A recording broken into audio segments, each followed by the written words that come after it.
नमस्कार। आज के इस डीप डाइव एक्सप्लेनर में हम वीकली मार्केट आउटलुक के सोर्स मटेरियल को डिकोड करने वाले हैं। मार्केट में इस वक्त जो उथल-पुथल मची हुई है ना, उसे समझना थोड़ा मुश्किल लग सकता है, पर फिक्र की कोई बात नहीं। इस विश्लेषण के जरिए इन कियोटिक कंडीशंस को एक बिल्कुल क्लियर और एक्शनेबल प्लेबुक में बदला जाएगा, ताकि आगे का रास्ता एकदम साफ हो जाए। तो चलिए बिना वक्त गवाए शुरू करते हैं। इस एक्सप्लेनर का रोड मैप बहुत ही स्ट्रेट फॉरवर्ड रखा गया है। शुरुआत होगी मैक्रो मार्केट मूड से, फिर आएंगे इंडेक्स बैटलग्राउंड्स पर, उसके बाद sector breakdown, smart money activity, tactical playbook और आखिर में फाइनल मार्केट आउटलुक को समझेंगे। सबसे पहले बात करते हैं पहले हिस्से की, द मैक्रो मार्केट मूड। आखिर मार्केट का ओवरऑल माहौल कैसा चल रहा है? पिछले हफ्ते फ्राइडे को जो एक्शन हुआ, उसे देख के काफी कुछ समझ आता है। शुरुआत में मार्केट ने रिकवर करने की कोशिश जरूर की थी, एक हल्की सी उम्मीद जगाई थी, लेकिन आखिरी घंटे में आई उस भारी बिकवाली का क्या कहें, उसने पूरी की पूरी रिकवरी को दबा दिया।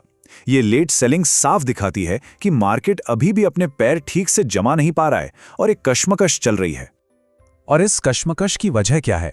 असल में इस वक्त 4 बड़े मैक्रो प्रेशर्स मार्केट को लगातार नीचे खींच रहे हैं। एक तरफ कच्चे तेल की ऊंची कीमतें और लगातार कमजोर होता रुपया, जो इन्फ्लेशन का दर बढ़ा रहे हैं। दूसरी तरफ बढ़ता हुआ ग्लोबल टेंशन्स और एफआईआईज की तरफ से किसी भी अग्रेसिव खरीदारी का ना होना।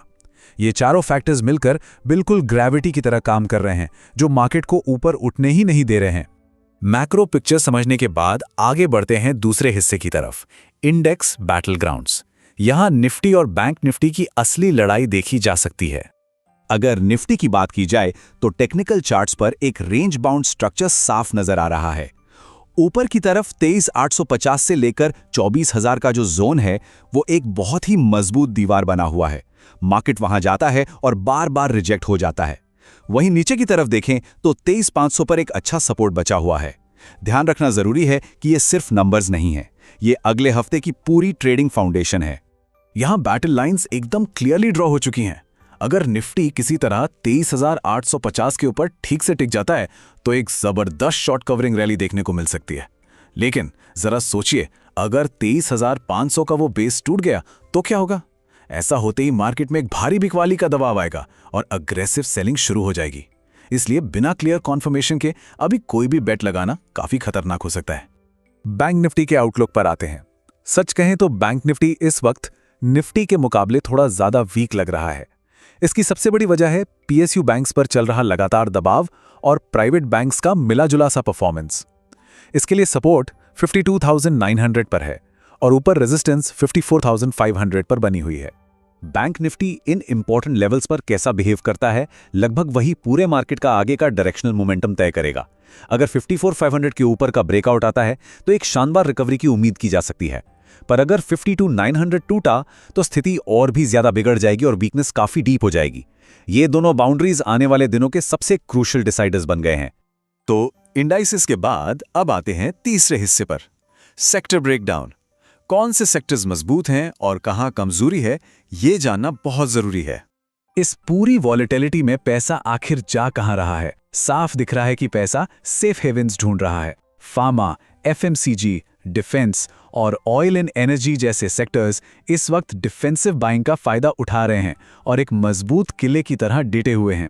वहीं दूसरी तरफ ग्लोबल कमजोरी और डॉलर की मूवमेंट आईटी सेक्टर और हाई बीटा मिड कैप्स को बुरी तरह से हिट कर रही है। ट्रेंड बिल्कुल साफ है, इन्वेस्टमेंट वीक सेक्टर्स से निकलकर इन डिफेंसिव एरियाज में शिफ्ट हो रहा है। अब बढ़ते हैं चौथे हिस्से की तरफ, स्मार्ट मनी एक्टिविटी। देखते हैं कि मार्केट को फंड करने वाले बड़े खिलाड़ी आखिर क्या कर रहे हैं। यहां मार्केट में एक जबरदस्त टग ऑफ वॉर चल रहा है। एक तरफ फॉरेन इंस्टीट्यूशनल इन्वेस्टर्स हैं जो बेहद कॉशियस हो चुके हैं और लगातार चुनिंदा यानी सेलेक्टिव सेलिंग कर रहे हैं। लेकिन एक बड़ा सवाल उठता है कि इतने प्रेशर के बावजूद मार्केट अब तक शार्प क्रैश क्यों नहीं हुआ? इसका पूरा क्रेडिट डोमेस्टिक इंस्टीट्यूशनल इन्वेस्टर्स को जाता है। वो लगातार और एग्रेसिव बाइंग कर रहे हैं, जो मार्केट के लिए एक शील्ड यानी ढाल का काम कर रही है। ये पावर का एक बहुत ही बड़ा बैलेंस है।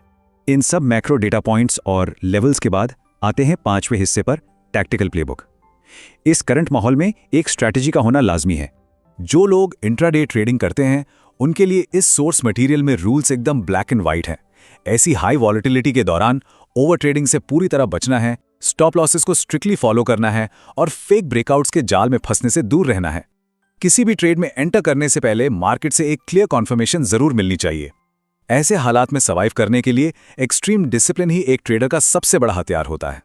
और अगर ऑप्शंस ट्रेडिंग की बात करें तो ये इस वक्त एक फिसलन भरी सड़क की तरह है।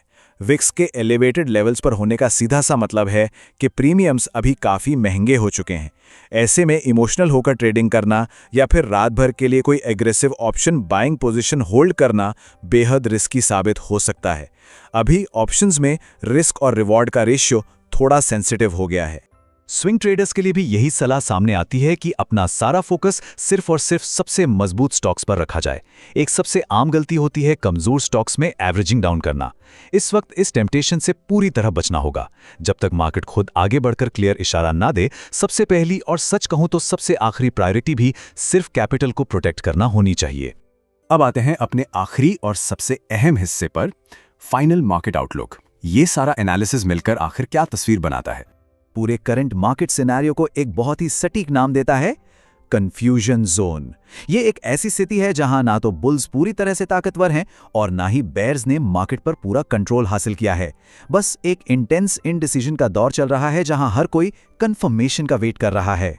इस कंफ्यूजन जोन से बाहर निकलने के दो ही क्लियर रास्ते बचते हैं।